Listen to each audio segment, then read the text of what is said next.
So hey guys, welcome to Modern ABC channel. Welcome to ABC channel. Today we are going to start the part 2 of chapter 6, that is life processes. So today I will take the topic that is nutrition. So I hope you like my first video part 1 as I have started the video as I've started the new chapter. So if you have any doubts about that last video, then please comment on write the questions in the comment section. So let's start. So nutrition. So when we walk or ride a bicycle, जब हम bicycle चलाते हैं, we are using up energy. तो वो energy कहाँ से आती है? वो एनर्जी कहाँ से आती है हमको? एनर्जी हमको जो हम अपनी डाइट पे न्यूट्रिशन लेते हैं, वहाँ से हमको एनर्जी आती है. Even when we are not doing any apparent activity, energy is needed to maintain a state of order in our body. So energy to we need energy every time. So when we do any work, then we need energy. So where does that energy come from? The energy come from the food we eat in our diet. वहाँ से हमें energy आती है. जैसे protein है. Protein क्या होता है? प्रोटीन में जो एग्स आते हैं, एग का जो वाइट पार्ट है वो प्रोटीन है. जो येलो पार्ट है that is in the fat content. So we also, ये नहीं कि पिज़्ज़ा बर्गर है उसमें न्यूट्रिशन मिलती है, वो अपनी बॉडी के लिए हार्मफुल है. सो प्रोटीन ये होती है. ठीक है. We also need materials from outside in order to grow, develop, synthesize protein and other substances needed in the body. Source of energy and materials is the food that we eat. यही मैंने बोला आपको, जो source of energy है वो क्या है? The materials and the food that we eat. हम जो खाते हैं हमें एनर्जी आती है. हम कोई भी काम करते हैं, हम खेलते हैं, हम सोते हैं, उसके लिए एनर्जी नहीं चाहिए, ये मत सोचना. So how do living things get their food? हम इंसान को फूड कैसे मिलता है, ये सोचने वाली बात है. सो फूड कैसे मिलता है ये देखना है. सो जो फूड है बेसिकली, जो फिजिकली फूड है, the general requirement for the energy and materials is common in all organisms. General requirement for energy and materials वो कॉमन है and it's fulfilled in different way. Some organisms use simple food material obtained from inorganic sources in the form of carbon dioxide and water. Other organisms, so ये जो है ना living things, so ये हम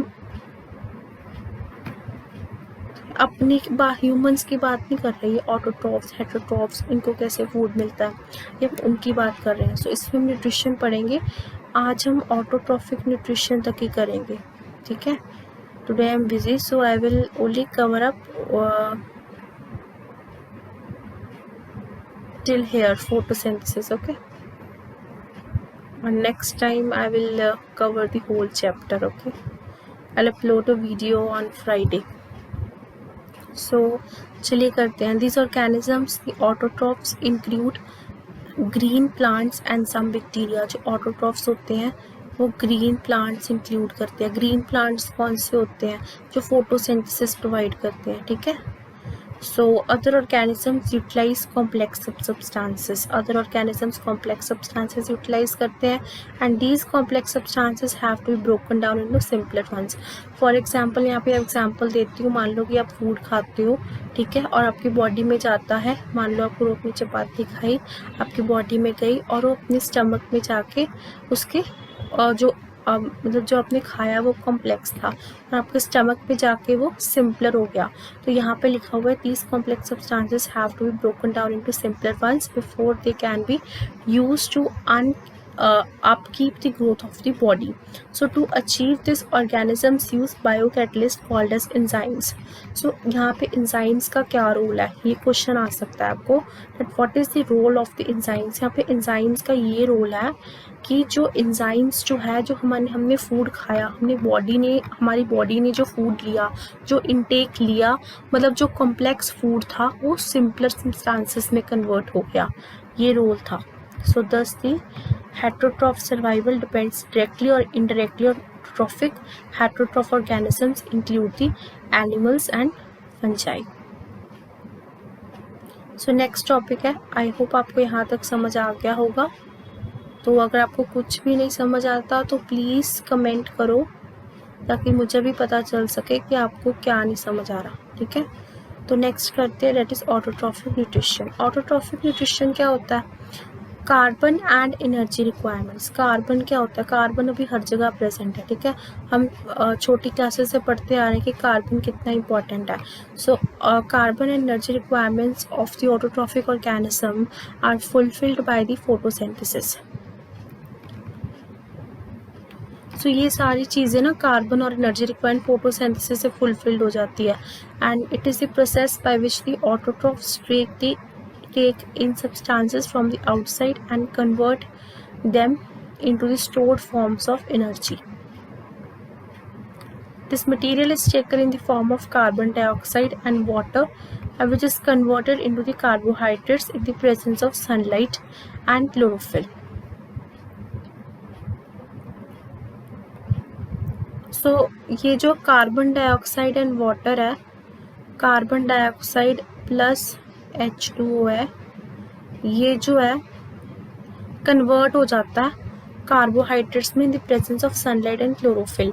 chlorophyll तो आपको पता ही होगा, जो ग्रीन पिगमेंट होती है उसको हम क्लोरोफिल कहते हैं. Carbohydrates are utilised for providing energy to the plant. तो कार्बोहाइड्रेट्स एनर्जी प्रोवाइड करते हैं प्लांट्स को. तो we will study how this takes place in the next section.